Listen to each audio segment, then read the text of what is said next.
నమస్తే, welcome to Suman TV. రోగులకు ముప్పు కలుగుతుందనే కారణంతో రీసెంట్‌గా కేంద్ర ప్రభుత్వం దాదాపుగా 156 డ్రగ్స్‌ని నిషేధించడం జరిగింది. ఎందుకు ఈ డ్రగ్స్‌ని నిషేధించారు? అవన్నీ కూడా మనకి జలుబు, జ్వరం, అలాగే పెయిన్స్, బాడీ పెయిన్స్, అలాగే అలర్జీస్‌కి సంబంధించినటువంటి డ్రగ్స్‌గా పరిగణించారు.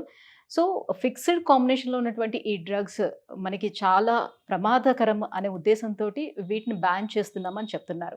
సో, వీటి వల్ల ఎందుకు మనకి ఏ రకంగా మన శరీరానికి హాని జరిగే అవకాశం ఉంది? సో, ఈ విషయాలను వివరించేందుకు మనతో పాటు ఉన్నారు liver transplant specialist doctor Kavya గారు. నమస్తే మ్యామ్. నమస్కారం అండి. సార్, మ్యామ్, ఇప్పటి వరకు ఈ డ్రగ్స్ అనేవి యూజ్ చేస్తూనే వచ్చాం. సో, దీని మూలంగా మరి అప్పుడనేది ఎటువంటి ఇష్యూస్ ఏమీ రానప్పుడు, సో ఇప్పుడు ఎందుకు బ్యాన్ చేశారు అనే క్వెషన్ వస్తుంది అందరికి. అవునండి. యాక్చువల్లీ చాలా మంది అడిగారు ఇది. It's a very important thing. It's burning topic అని అనొచ్చు మనము. సో, బేసిక్‌గా ఏంటంటే డ్రగ్స్ మనం తీసుకునే మెడికేషన్స్ ఏవైతే ఉంటాయో అవి మన బాడీలోకి వెళ్ళి ఒక పర్పస్ కోసం మనం వాటిని తీసుకుంటున్నాము. అది మన పెయిన్ రిలీవ్ చేయడానికి కానివ్వండి, జ్వరం తగ్గడానికి కానివ్వండి, క్యాన్సర్ మెడికేషన్స్ కానీ అలా ఫర్ ఎవ్రీథింగ్ మనం మాత్రలు అనేవి తీసుకుంటాం. సో, ఆ మాత్ర ఫస్ట్ పనిచేయాలంటే అవి లివర్‌లోంచి కానివ్వండి, కిడ్నీలోంచి కానివ్వండి వెళ్ళి మెటబలైజ్ అవుతాయి. మెటబలైజ్ అంటే ఒక ప్రోడక్ట్ బ్రేక్ డౌన్ అయ్యి దాని నుంచి ఏదైతే మంచి ఉందో బాడీ తీసుకుంటుంది. మిగతాది ఫిల్టర్ చేసి లివర్ కానివ్వండి, కిడ్నీ కానివ్వండి బయటికి పంపించేస్తుంది. So, that is what is metabolism. ఇది నార్మల్‌గా అందరికి అర్థం కావాలంటే. కానీ ఇండివిజువల్ డ్రగ్స్‌కి అనేది మనకి పర్మిషన్ ఉండింది ఎప్పటినుంచో. సో, ఇప్పుడు ఫర్ ఎగ్జాంపుల్ జ్వరం అనేది వచ్చిందనుకోండి, పారాసెటమాల్‌కి పర్మిషన్ ఉంది. కానీ జ్వరం వచ్చినందుకు వాటి కాంబినేషన్స్ అనేవి ఉంటాయి. ఇప్పుడు ఒకటి చెప్తాను, బ్యాన్ అయిన drug mefenamic acid plus paracetamol అని ఒక కాంబినేషన్ ఉంది. అది బాడీ పెయిన్స్‌కి తీసుకుంటారు, పీరియడ్ పెయిన్స్‌కి తీసుకుంటారు. సో, ఫీవరిష్ ఫీలింగ్ ఉన్నా కూడా తీసుకోవచ్చు. సో, ఈ 2 డ్రగ్స్ కలిపి తీసుకుంటే లివర్‌కి అనేది బర్డెన్. సో, లివర్ అనేది ఇప్పుడు మనం ఫిల్టర్ చేస్తున్నాం అనుకోండి, ఫిల్టర్ చేస్తున్నప్పుడు బాడీకి ఎంత కావాలో అంతే ఇవ్వాలి మనం. డోస్ అనేది ఎక్సెస్ అయిందనుకోండి, ఆ డోస్ లివర్‌లో స్టోర్ అయిపోతుంది. అవసరం లేదు. ఇప్పుడు మనకి బాడీకి ఫర్ ఎగ్జాంపుల్ 1 గ్రామ్ అవసరం అనుకోండి, మనం 2 గ్రామ్స్ ఇస్తున్నాం అనుకోండి, మిగతా 1 గ్రామ్ బాడీలో స్టోర్ అవుతుంది. అది టాక్సిన్, అది కెమికల్, మనకు అవసరం లేదు. సో, ఇలా ఎక్సెస్ ఏవైతే మనం బాడీకి తీసుకుంటున్నామో, ఇప్పుడు ఫీవర్కి మనకు కావాల్సింది పారాసెటమాల్ ఇంత ఎంజీ, ఏజ్ని బట్టి కానివ్వండి, మేల్ ఫీమేల్ని బట్టి కానివ్వండి, లేదా వెయిట్ని బట్టి కానివ్వండి. కానీ దానికన్నా మించి ఇస్తున్నందుకు ఎక్సెస్ ఏవైతే ఉంటున్నాయో బాడీలోనే చేరుకొని బాడీకి సైడ్ ఎఫెక్ట్స్ ఇస్తున్నాయి. సో, ఈ సైడ్ ఎఫెక్ట్స్ అనేవి ఏవైతే ఫామ్ అవుతున్నాయో which are not good for us.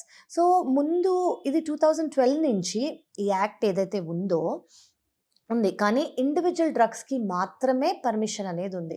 So, combination డ్రగ్స్‌లో ఏం చేస్తున్నారంటే ఇండివిజువల్ డ్రగ్స్‌కి పర్మిషన్ ఉంది కాబట్టి ఇప్పుడు మెఫెనమిక్ యాసిడ్ ఇండివిజువల్‌గా పర్మిషన్ ఉంది. పారాసెటమాల్ ఇండివిజువల్‌గా పర్మిషన్ ఉంది. కానీ 2 కలిపి ఇచ్చేస్తున్నారు. దానికి పర్మిషన్ లేదు. సో, ఇప్పుడు ఈ fixed dose combinations. Fixed dose combinations అంటే ఏంటంటే ఇప్పుడు జనరల్లీ ఒక డ్రగ్ కాకుండా ఒక ఎలిమెంట్ కాకుండా కెమికల్ 2, 3 ఎక్స్ట్రాగా ఇస్తుంటే దాన్ని ఫిక్స్డ్ డోస్ కాంబినేషన్స్ అంటాం. కొన్ని యాక్సెప్టెడ్, కొన్ని నాట్ యాక్సెప్టెడ్. ఎందుకు యాక్సెప్టెడ్ కాదు అంటే దానికి రీజన్స్ ఉండొచ్చు. ఒకటేంటంటే ఈ డ్రగ్‌కి సినర్జిటిక్ ఎఫెక్ట్ ఉండదు. అంటే ఒక మాత్ర మనం తీసుకుంటున్నాం అనుకోండి, ఆ 2 డ్రగ్స్ వాటికి అగెయిన్స్ట్‌గా కూడా యాక్ట్ చేయొచ్చు. సో, మనకి పాజిటివ్ ఎఫెక్ట్ వచ్చే బదులు ఈ 2 రిపెల్ అయ్యే ఎఫెక్ట్ ఉన్నాయనుక మనకి నెగటివ్ ఎఫెక్ట్ వస్తుంది. ఒకటి. సెకండ్ డోస్ అనేది ఎక్సెస్ అయిపోతుంది. అవసరం లేనిది మనం తీసుకుంటున్నాం అనమాట. సో, పారాసెటమాల్ కావాలంటే పారాసెటమాలే తీసుకోవాలి. అంటే ఇక్కడ కూడా పారాసెటమాల్‌లో మనకి 125 అనేది బ్యాన్ చేశారు. సో, 600 అట్లానే ఉంచారు కదా. సో, 125 వల్ల ఏంటి ఇబ్బంది సో, ఉంటుంది? బేసిక్‌లీ ఇవన్నీ డోసేజ్ అనమాట. ఇప్పుడు మనం పర్ డే ఇంతే డోస్ తీసుకోవాలని మేమందరం ఇన్నేళ్ళు చదువుకున్నాము. ఇప్పుడు పారాసెటమాల్ అనుకోండి, ఏజ్‌ని బట్టి కొంత పెద్దవాళ్ళంటే 2 గ్రాములు తీసుకోవచ్చు, లేదా 500 ఎంజీఏ తీసుకోవాలి. కొంతమంది కిడ్నీ ప్రాబ్లమ్ ఉంటే ఇంతే తీసుకోవాలి, లివర్ ప్రాబ్లమ్ ఉంటే ఇంతే తీసుకోవాలి అని. అదే మనకి ఫార్మసీలో ఈజీగా అమ్మేస్తున్నారు అనుకోండి 125 అంటే ఫర్ ఎగ్జాంపుల్ 1 గ్రామ్ అందరికీ ఇవ్వకూడదు. ఫర్ ఎగ్జాంపుల్ 1 గ్రామ్ పారాసెటమాల్ ఒక ఫీవర్‌కో, హెడేక్కో, బాడీ పెయిన్సో తీసుకున్నాం అనుకోండి, దానికి మించి అంటే ఇంకా దానికి ఫీవర్ వచ్చినా కూడా మనం తీసుకోలేము. So, 1 gram is a larger dose. వాళ్ళ వెయిట్ ఎంత, వాళ్ళ ఏజ్ ఎంత, అసలు దేనికి ఇస్తున్నామో ప్రతి దానికి 1 గ్రామ్ ఇవ్వకూడదు. ఓకే. సో, అలా ఏవైతే బ్యాన్ అయ్యాయో ఒకటి డోసేజ్ అనేది ఎక్సెస్ అయితే బ్యాన్ అయ్యి ఉంటుంది. ఇంకోటి 2, 3 డ్రగ్స్ ఏవైతే సినర్జిటిక్‌గా అంటే కలిసి వర్క్ చేయలేక వాటికి ఒకదాని వల్ల ఒకటి వచ్చే సైడ్ ఎఫెక్ట్స్ కానియండి, నెగెటివ్ ఎఫెక్ట్స్ వల్ల కానియండి మనకి బ్యాన్ అయింది. లేదంటే అవసరం లేనివి 3 డ్రగ్స్ కలిపి ఉంటున్నాయి కాబట్టి మనకది అవసరం లేదు. సో, ఫర్ ఎగ్జాంపుల్ ఇప్పుడు వైరల్ సీజన్ అనేది మనకు కామన్‌గా ఈ మధ్య చూస్తున్నాము. వైరల్ అంటే కొంతమందికి బాడీ టెంపరేచర్ రావచ్చు, ఫీవరిష్ ఫీలింగ్ రావచ్చు, బాడీ పెయిన్స్ రావచ్చు, కొంతమందికి స్టమక్ ఇష్యూస్ రావచ్చు, కొంతమందికి థ్రోట్ పెయిన్, కోల్డ్. సో, దాన్నన్నిటికీ కలిపేసి ఒక టాబ్లెట్ చేసేస్తున్నారు.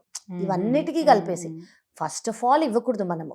ఏదన్నా ఇన్ఫెక్షన్ అనేది వచ్చింది మన బాడీలో, ఏదన్నా ఒక ఫ్లూ సీజన్‌లో మనకేమైనా వచ్చిందనుకోండి, మైల్డ్ సింప్టమ్స్ ఉన్నాయనుకోండి, మన ఇమ్యూనిటీ దాన్ని యాక్ట్ చేసేలాగా మనం చేసుకోవాలి. సో, ఇమ్యూనిటీ వచ్చిందనుకోండి, ఈ ఫ్లూకి మన ఇమ్యూనిటీ స్ట్రాంగ్ అయిపోతుంది. సో, నెక్స్ట్ టైం ఈ వేరియంట్ ఆఫ్ వైరస్ వచ్చిందనుకోండి, బాడీ ఆటోమేటిక్‌గా యాంటీబాడీస్ అని ప్రొడ్యూస్ చేస్తుందనమాట. మనం ఏ టాబ్లెట్లు తీసుకోకర్లే. అదే ఈ బాడీ యాంటీబాడీస్‌ని ప్రొడ్యూస్ చేసే ముందే మనం టాబ్లెట్స్ బయట నుంచి ఇస్తున్నాం అనుకోండి, సో, బాడీకి అసలు అది ఇది నెక్స్ట్ టైం పని వచ్చినా కూడా చెప్పట్లేదు కొత్తే. అసలు పని బాడీకి. చెప్పట్లేదు. ప్లస్ నెక్స్ట్ టైం వచ్చినా కూడా కొత్తే ఇది. అదే వేరియంట్ మళ్ళీ వచ్చినా మన బాడీకి ఏం చేయాలో తెలీదు. తెలీదు. సో, మన బాడీ ఏంటంటే వెరీ ఇంటెలిజెంట్. మనం ఫస్ట్ అది అర్థం చేసుకోవాలి. మన body is made of lot of bacteria, virus, good bacteria, bad bacteria, everything అనమాట. సో, ఇవనేది మన బాడీ కెమిస్ట్రీ ఏంటి అంతా తెలుసుకుంటాయి. సో, ఒక ఫ్లూ అనేది వచ్చింది అనుకోండి, అసలు అది వైరస్సా, అది బ్యాక్టీరియానా, దాన్ని మనం ఎలా ఫైట్ చేయాలి, ఇదే మన ఇమ్యూనిటీ.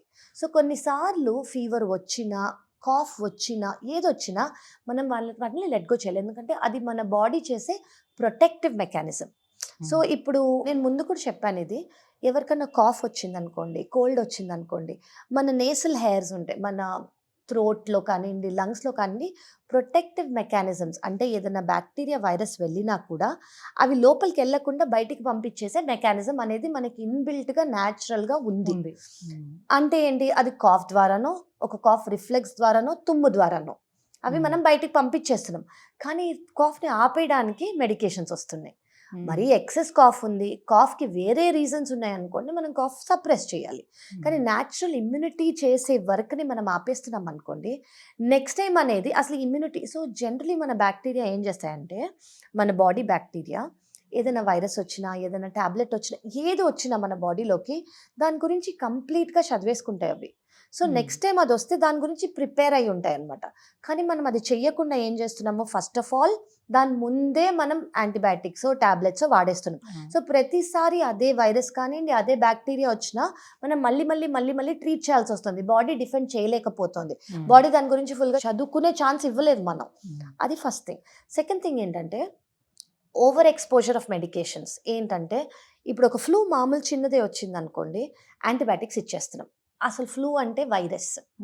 అంటే ఇందులో బ్యాక్టీరియల్‌వి కూడా ఉంటాయి. కానీ జనరల్‌గా ఇప్పుడు మన సీజనల్‌గా వచ్చేవి వైరస్. వైరస్‌కి ఏం చేస్తున్నారు, యాంటీ బ్యాక్టీరియల్ ఇస్తున్నారు. అసలు వైరస్ చనిపోవాలంటే యాంటీ వైరల్ ఇవ్వాలి. కానీ యాంటీ బ్యాక్టీరియల్ ఇస్తున్నారు. అది అసలు పని చేయదు. సో, అది దాని గురించి బ్యాక్టీరియా చదివేసుకుంటుంది. చదువుకొని నెక్స్ట్ టైం ఈ టాబ్లెట్ ఎప్పుడైతే మనం వాడతామో యాంటీబయాటిక్, అది ఆల్రెడీ దాని గురించి చదువుకుంది కాబట్టి రెసిస్టెంట్ అయిపోతుంది. సో, ఇది పని చేయదు. సో, యాంటీ బ్యాక్టీరియల్ ఎప్పుడు వాడాలి, కొంతమందికి వైరల్ ఫ్లూ అయిపోయాక బ్యాక్టీరియల్ ఇన్ఫెక్షన్ వస్తుంది, అప్పుడు వాడచ్చు. అలా చాలా కండిషన్స్ ఉంటాయి. వైరస్‌కి ఎప్పుడు వాడాలి, బ్యాక్టీరియల్‌కి ఎప్పుడు వాడాలి అనేది. అంటే ఒకసారి డాక్టర్ దగ్గరికి వచ్చారనుకోండి, ఎగ్జామిన్ చేస్తే మాకు అర్థమవుతుంది. ఇది మీకు ఈ ఇన్ఫెక్షన్, మీరు దీనికి వాడాలి. సో, ఇలా ఓవర్ ద కౌంటర్ మెడికేషన్స్ అనేవి చాలా ఈజీగా ప్రిస్క్రైబ్, అంటే దీనికి ప్రిస్క్రిప్షన్ అవసరం లేదు. యూ జస్ట్ ఒక ఫార్మసీకి వెళ్ళిపోయి తీసేసుకుంటే 3, 4 టాబ్లెట్స్ ఈజీగా వచ్చేస్తున్నాయి. కానీ గవర్నమెంట్ ఇచ్చింది ఏంటి, ఇండివిజువల్‌గా ఒక్కొక్క టాబ్లెట్‌కి పర్మిషన్. కానీ ఇవన్నీ ఇండివిజువల్‌గా ఇచ్చారు. గవర్నమెంట్ ఇది బ్యాన్ చేసిన తర్వాత బయట నడుస్తున్నటువంటి డిస్కషన్ ఏంటంటే, ఏవైతే బ్యాన్ చేశారో మెడిసిన్స్, వాటిల్లో మనం ఎగ్జాంపుల్ తీసుకుంటే లైక్ లెవోసిట్రిజన్ ఉంది, బ్యాన్ చేశారు. ఈ లెవోసిట్రిజన్ అనేది మనకి కోవిడ్ టైంలోని డాక్టర్సే ప్రిస్క్రైబ్ చేసినటువంటి మెడిసిన్ చాలా ఎక్కువ మందికి. బట్ ఇప్పుడు ఎందుకు బ్యాన్ చేస్తున్నారు? కోవిడ్ టైంలో అప్పుడు ఒక ఎయిల్మెంట్ ఉండింది, అప్పుడు ఒక ఇల్నెస్ ఉండింది. ఇల్నెస్ లేకుండా అసలు దాని గురించి చదవకుండా ఏ కోల్డ్ కైనా, ఏ కాఫ్ కైనా సిట్రిజన్ తీసుకోకూడదు. So, we know what was happening. అప్పుడు కోవిడ్ అనేది దేని వల్ల వచ్చింది, అప్పుడున్న సిమ్టమ్ ఏంటి, అది allergic reaction, all of that దానికి తగ్గట్టుగా కాంబినేషన్ ఎగ్జాక్ట్లీ. సో, సేమ్ కోల్డ్‌కి చాలా ఉంటాయి. కొంతమందికి సిట్రజిన్ ఇస్తాము అలర్జిక్ రియాక్షన్ అయితే, కొంతమందికి క్లోర్ఫెనర్మైన్ ఇస్తాం, కొంతమందికి ఫినాలెఫ్రిన్ ఇస్తాం. అలా వందలున్నాయి. ఎవరికి ఏవి ఇవ్వాలో మనం ఎగ్జామిన్ చేస్తేనే తెలుస్తుంది.